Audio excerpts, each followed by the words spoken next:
Fala, leitores da Bíblia, como é que vocês estão? Hoje a gente vai ler Josué 5 e 6, o Salmo 97 e Atos capítulo 8. Vamos falar com o Senhor? Senhor nosso Deus, estamos diante da Tua Palavra e pedimos a iluminação do Teu Espírito para que possamos compreendê-la. Aplica a Tua Palavra ao nosso coração, Senhor. Nos dá ouvidos abertos, coração sensível, disposto a Te obedecer e aprender. Transforma-nos segundo a imagem do Teu Filho.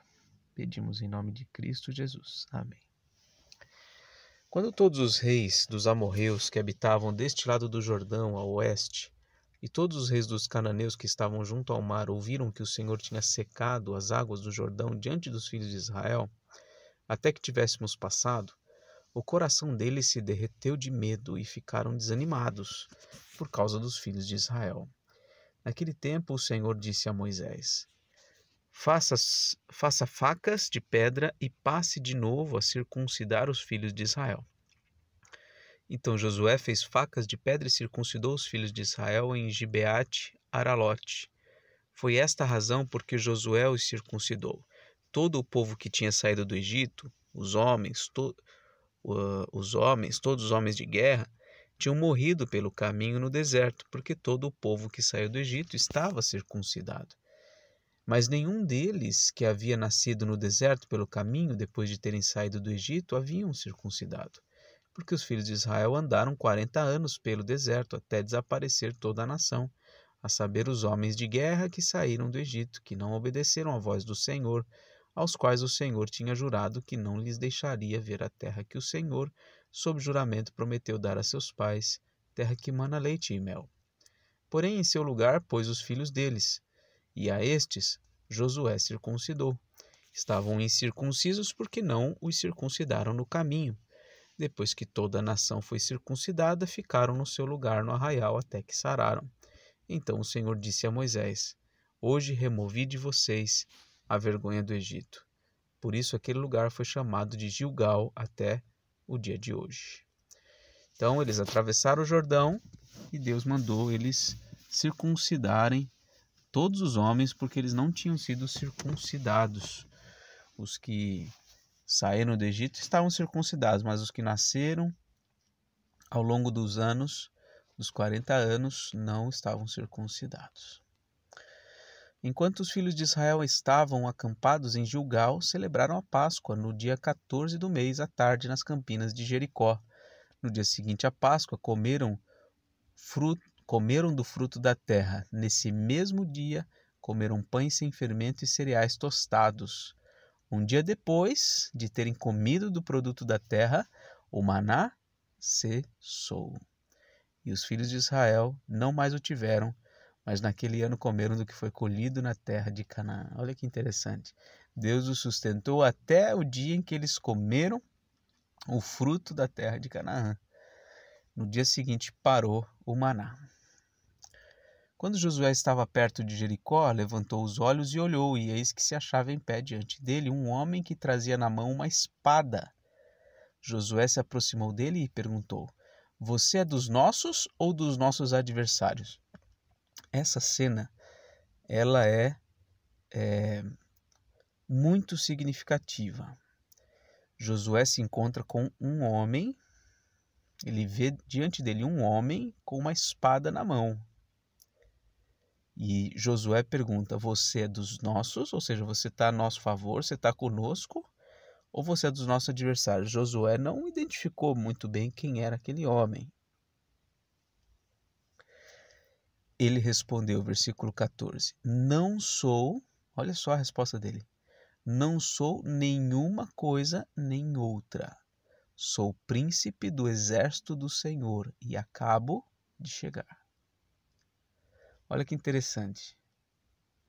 O príncipe do exército do Senhor está dizendo que ele não é nem dos nossos, ou seja, dos israelitas, nem dos adversários. Ele não era nenhuma coisa nem outra. E acabo de chegar. Então Josué se prostrou com o rosto em terra e o adorou. Ele disse: Que diz meu senhor ao seu servo? Versículo 15. O príncipe do exército do Senhor respondeu a Josué: Tira as sandálias dos pés, porque o lugar em que você está é santo. E Josué fez assim. Então veja que interessante, a gente não tem mais muitas informações aqui disso. Mas esse encontro é muito significativo. Aqui nós vemos claramente um anjo, né, uma entidade espiritual materializado num ser humano ali, a gente não dá para saber exatamente. Josué entendeu que seria um homem, né? Ele viu diante dele um homem de pé, com uma espada na mão, que se identifica como príncipe do exército do Senhor e que não estava nem por Israel, nem contra Israel. Então, essa cena é significativa diante daquilo que eu já venho falando com vocês, já venho tentando explicar isso desde a leitura do Pentateuco, que a guerra que vai começar é uma guerra de Deus contra aquelas nações por conta dos pecados daquelas nações. É manifestação do juízo de Deus contra aquelas nações. Então, esse príncipe do exército do Senhor, ele não está ali em nome do povo de Israel. A batalha não é entre o povo de Israel e os inimigos de Israel. Em primeiro lugar, é uma batalha de Deus contra aquelas nações. Creio que é isso que a gente precisa manter em mente. Capítulo 6. Ora, Jericó estava rigorosamente fechada por causa dos filhos de Israel. Ninguém saía nem entrava. Então o Senhor disse a Josué: Olhe, estou entregando em suas mãos a cidade de Jericó, o seu rei e os seus valentes. Vocês, todos os homens de guerra, devem rodear a cidade, marchando ao redor dela uma vez. Façam isso durante 6 dias. 7 sacerdotes levarão 7 trombetas de chifre de carneiro adiante da arca. No 7º dia rodeiem a cidade 7 vezes, e os sacerdotes tocarão as trombetas. Quando eles tocarem longamente a trombeta de chifre de carneiro e vocês ouvirem o som dela, todo o povo gritará bem alto. A muralha da cidade cairá, e o povo subirá nela, cada qual em frente de si. Então Josué, filho de Num, chamou os sacerdotes e disse: Levem a arca da aliança, e 7 sacerdotes levem 7 trombetas de chifre de carneiro adiante da arca do Senhor. E disse ao povo: Avancem e rodeiem a cidade, e quem estiver armado passe adiante da arca do Senhor. E assim foi que, como Josué havia falado ao povo, os 7 sacerdotes com as 7 trombetas de chifres de carneiro diante do Senhor passaram e tocaram as trombetas, e a arca da aliança do Senhor os seguia. Os homens armados iam adiante dos sacerdotes que tocavam as trombetas. A retaguarda seguia após a arca, e as trombetas soavam continuamente. Mas Josué tinha dado ordens ao povo, dizendo: Não gritem, não façam ouvir a sua voz. Não digam uma palavra sequer, até o dia em que eu disser: Gritem, então vocês gritarão. Assim Josué fez a arca do Senhor rodear a cidade, contornando-a uma vez. Depois voltaram ao arraial e ali pernoitaram. Josué se levantou de madrugada e os sacerdotes levaram de novo a arca do Senhor. Os 7 sacerdotes, que levavam as 7 trombetas de chifre de carneiro diante da arca do Senhor, iam tocando continuamente. Os homens armados iam adiante deles e a retaguarda seguia após a arca do Senhor, enquanto as trombetas soavam continuamente. No 2º dia, rodearam outra vez a cidade e voltaram para o arraial. E assim fizeram durante 6 dias. No 7º dia, madrugaram ao romper da manhã e da mesma maneira rodearam a cidade 7 vezes. Somente naquele dia rodearam a cidade 7 vezes. E aconteceu que na 7ª vez, quando os sacerdotes tocavam as trombetas, Josué disse ao povo: Gritem, porque o Senhor está entregando a cidade a vocês. Porém a cidade será condenada, ela e tudo o que nela houver. Somente ficará viva Raabe, a prostituta, e todos que estiverem com ela em casa, porque escondeu os mensageiros que enviamos. Quanto a vocês, cuidem para não ficar com nenhuma das coisas condenadas. para não acontecer que depois de as terem condenado, vocês as tomem para si. Neste caso, tornariam maldito o arraial de Israel e trariam confusão a ele. Porém, toda a prata, ouro e utensílios de bronze e de ferro são consagrados ao Senhor e irão para o seu tesouro. Assim o povo gritou, e os sacerdotes tocaram as trombetas. Ao ouvir o som da trombeta, o povo gritou com toda a força. As muralhas ruíram, e o povo subiu à cidade, cada qual em frente de si, e a tomaram. Destruíram totalmente a fio de espada tudo o que havia na cidade, tanto homens como mulheres, tanto jovens como ovelhas, também bois, ovelhas e jumentos, tanto jovens como velhos, também bois, ovelhas e jumentos. Muito interessante essa história, é uma história muito contada, inclusive em ambiente de escola bíblica infantil, essas coisas, né?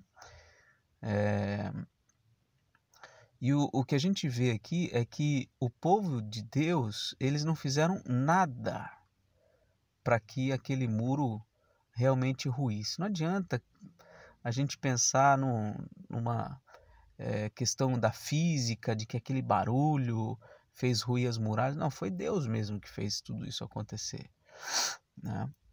E então, uma coisa que a gente precisa pensar é que essas experiências que a gente vai ver de guerra, enfim, do povo de Deus realizando algumas coisas e tendo a bênção do Senhor, nada disso que está sendo escrito aqui é para ser reproduzido nos dias de hoje. As experiências que esse povo viveu, que eles viveram no passado, não devem ser reproduzidas e não fazem o menor sentido. Mas, infelizmente, várias igrejas, várias linhas aí, neopentecostais, têm tomado essas figuras, esses acontecimentos do Antigo Testamento e tentam reviver coisas assim, né? Pelo menos simbolicamente, entende? Até em denominações que deveriam ser bíblicas e reformadas, por vezes incorrem coisas assim. Então, a gente tem que ter muito cuidado. O ensino dessa passagem não é que a gente deve circular 7 vezes os nossos inimigos, ou que devemos gritar com todas as nossas forças, enfim. Não, não é isso. Isso aqui é juízo de Deus contra as nações inimigas, contra um povo devastado pelo pecado, né? E Deus utilizando o seu povo nesse contexto para realizar esse juízo. Versículo 22. Então Josué disse aos 2 homens que espiaram a terra: Entre na casa da prostituta e tirem-na de lá com tudo que ela tiver, como vocês juraram a ela. Então os jovens, os espias, entraram e tiraram Raabe, o seu pai, a sua mãe, os seus irmãos e tudo que ela possuía. Tiraram também toda a sua parentela e os acamparam fora do arraial de Israel. Porém queimaram a cidade e tudo que havia nela. Então somente a prata, o ouro e os utensílios de bronze e de ferro deram para o tesouro da casa do Senhor. Mas Josué conservou com vida a prostituta Raabe, a casa de seu pai e tudo que ela possuía. E Raabe ficou morando no meio de Israel até o dia de hoje, porque escondeu os mensageiros de Josué, que Josué tinha enviado para espiar Jericó. Naquele tempo, Josué fez o povo jurar e dizer: Maldito diante do Senhor seja o homem que se levantar e reedificar esta cidade de Jericó. Com a perda do seu primogênito lançará os seus alicerces, e à custa do filho mais novo lhe colocará os portões. Olha só um refrão aqui que Josué ensinou para o povo, amaldiçoando aquele que eventualmente iria reconstruir Jericó. E de fato Jericó vai ser reconstruída. A gente vai ver isso. Não me lembro qual livro, mas vai aparecer pela frente aí. Versículo 27. Assim o Senhor estava com Josué e a fama dele se espalhou por toda a terra. Agora o Salmo 97.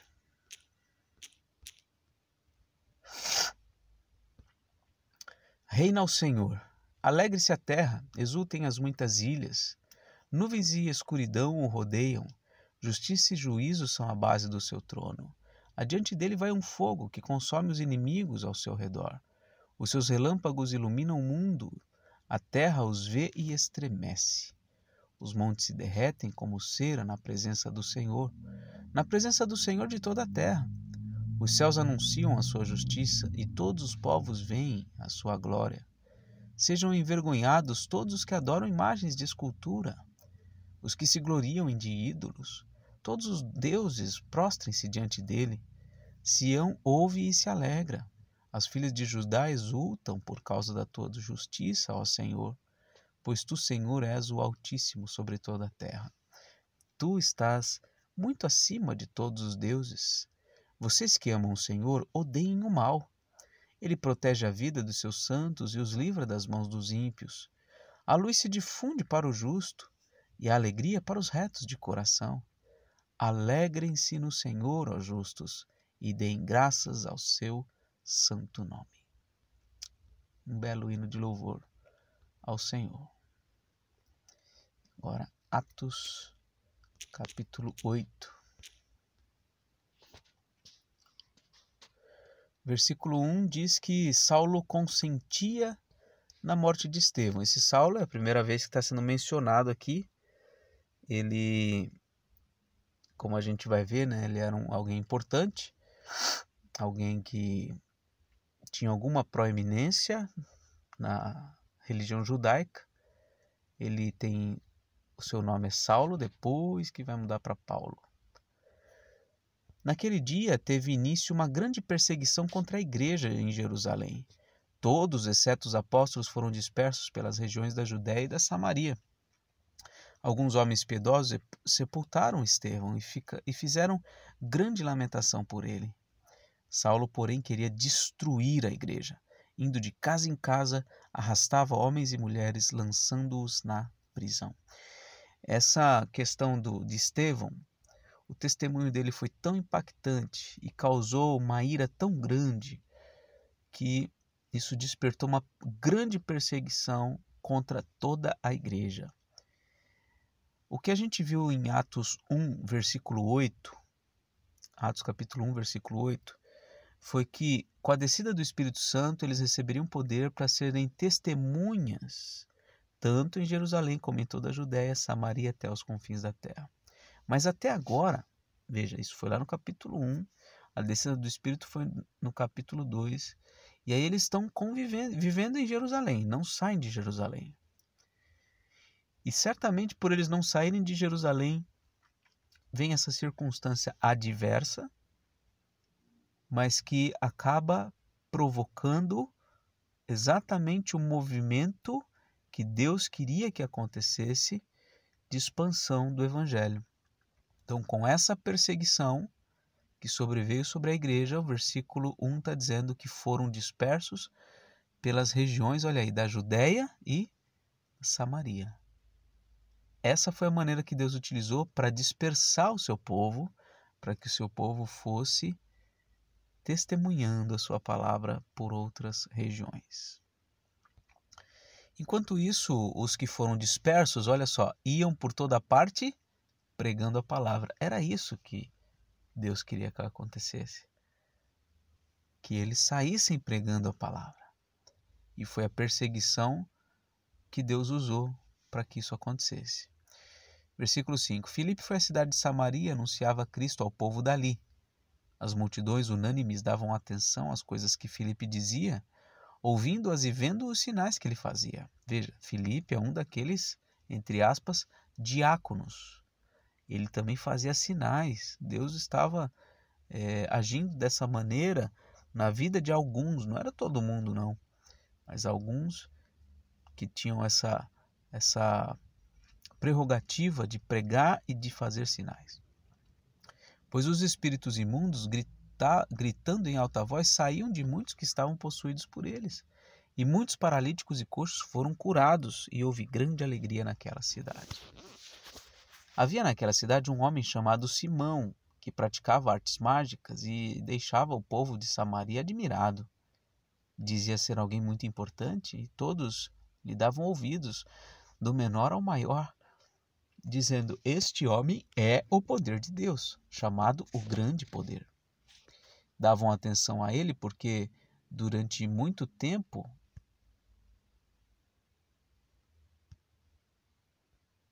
Peraí, deixa eu ver se está gravando aqui.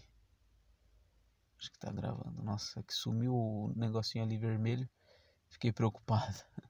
Bom, vamos lá, versículo 11. Davam atenção a ele porque durante muito tempo os havia impressionado com as suas artes mágicas.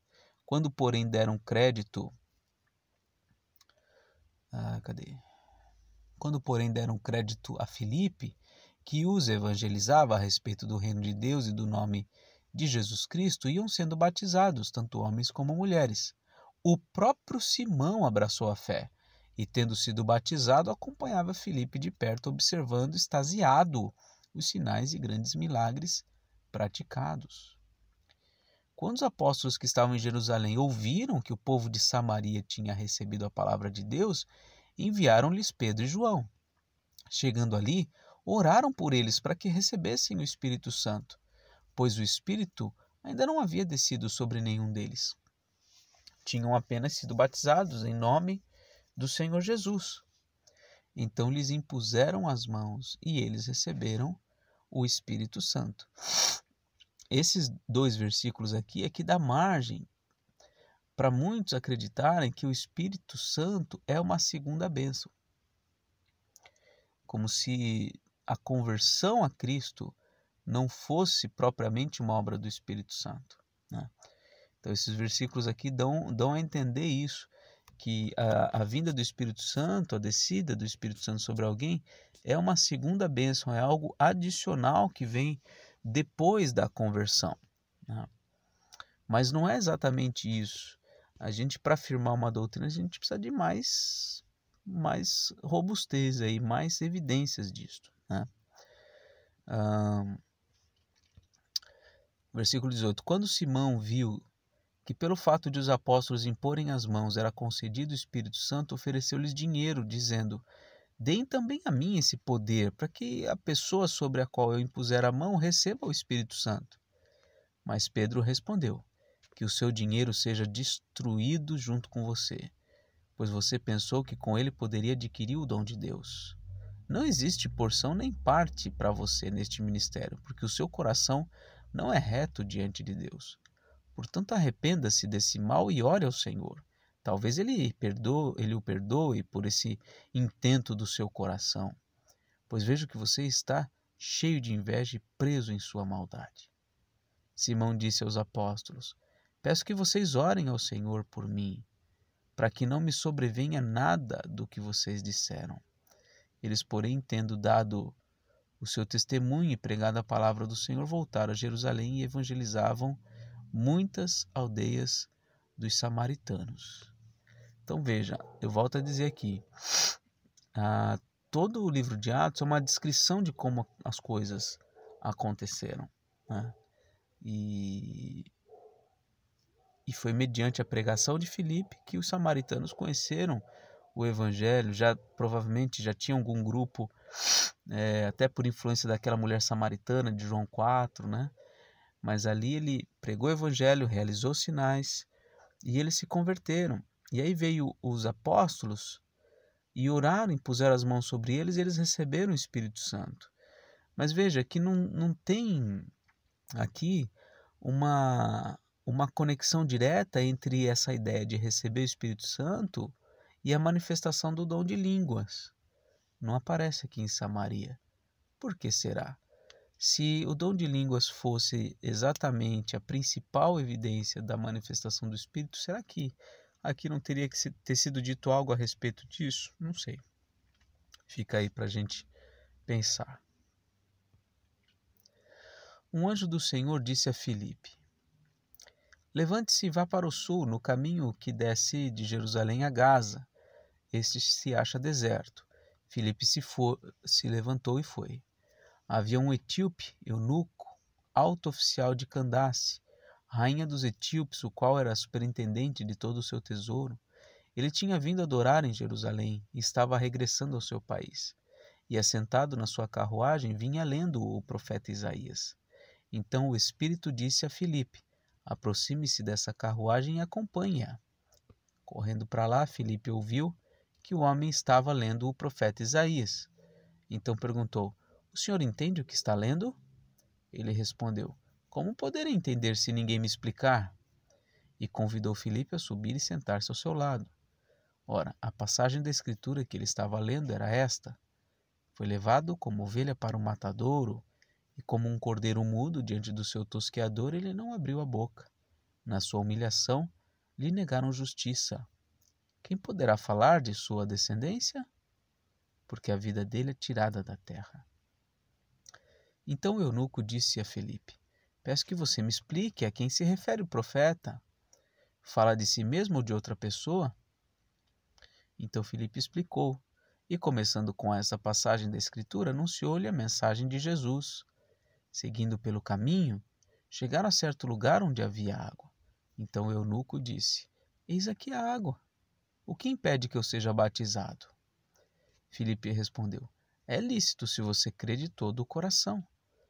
Então ele disse: Creio que Jesus Cristo é o Filho de Deus. Então mandou parar a carruagem, ambos desceram à água e Filipe batizou o eunuco. Quando saíram da água, o Espírito do Senhor arrebatou Filipe, e o eunuco não o viu mais. E este foi seguindo seu caminho cheio de alegria. Mas Filipe foi visto outra vez em Azoto, e seguindo viagem evangelizava todas as cidades até chegar em Cesareia. Então, uma cena muito interessante aqui de Filipe pregando o evangelho para o eunuco, explicando as escrituras para o eunuco, né? E ele sendo batizado a partir dessa declaração de que ele crê que Jesus Cristo é o Filho de Deus. E com base no versículo 38, que ambos desceram à água, na doutrina imersionista, né, nos batistas, por exemplo, assembleianos, a maioria dos evangélicos que batizam por imersão, entendem que, com base num texto como esse, por exemplo, que o batismo é por imersão e não tem outro jeito, porque eles desceram a água. Mas veja, não significa que eles imergiram na água. Significa que, por exemplo, eles poderiam estar numa estradinha e desceram até lá onde estava o riacho, né? Não necessariamente eles foram mergulhados em água. O versículo não está se referindo ao modo do batismo, como muitos vão acreditar que esse versículo está falando sobre o modo do batismo. Não, eles desceram até a água. Qual a quantidade de água foi derramada sobre a cabeça? Não dá para saber. Ou então ele entrou com a cabeça e o corpo inteiro dentro da água? Não dá para saber. O versículo não se preocupa em explicar isto, né? Bom, meus queridos, essa foi a leitura de hoje. Que Deus abençoe. Um forte abraço e até mais.